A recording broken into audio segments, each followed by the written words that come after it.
Ay, ayan po guys, magwawashing tayo. Ayan.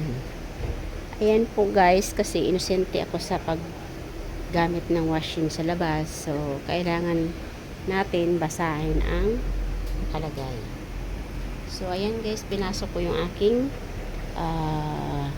labahin sa loob. Ayan. Tapos, magbabayad dito sa octopus. Ayan. Kung ano po ang nakalagay doon, W1 is wash.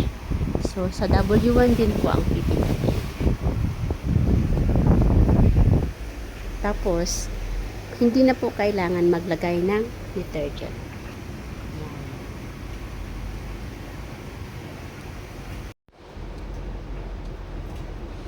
Inosente sa paglalaba. Ayan po, malapit na yung washing ko, malapit nang matapos. So, maghanap na naman tayo ng dry ito. Number 3. Ayan po ang D3 po ay dry. So, tingnan po natin, linisin po natin. Linisin natin ang vacuum cleaner. Ayan po ang vacuum cleaner. Alam na po natin, pindutin. Dahil tayo po ay pandak, ayan. Ito talaga. Pandak po tayo eh. Wala tayong gagawa.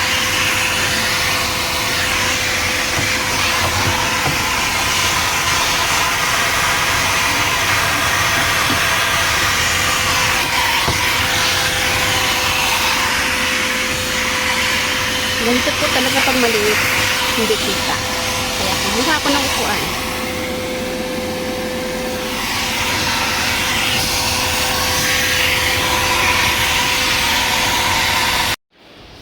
Kasi guys, first time kong nakaranas ng ganito. Kaya medyo innocent si Inday. Pero hindi ka naman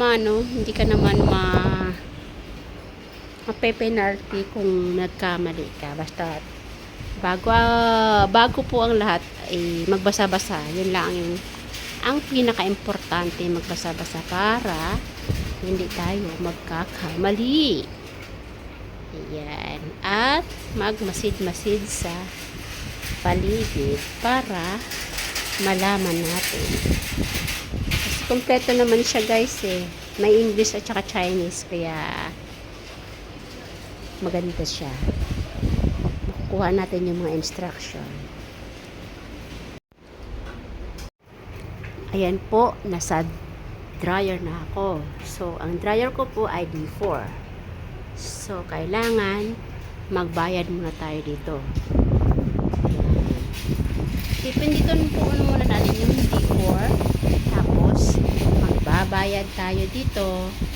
At babalik tayo dito sa start.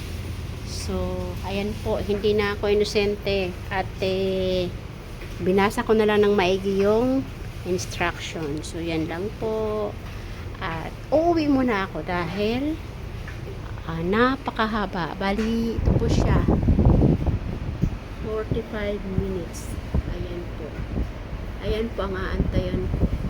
So, pag ganito po yung kulay, so, ibig sabihin po niyan ay available po yan. Pero pag ganito po yung kulay, hindi siya available. So, nakalagay po siya ng occupied at saka non-occupied po. Ayan po, salamat na marami at hindi na ako inosente. Bye!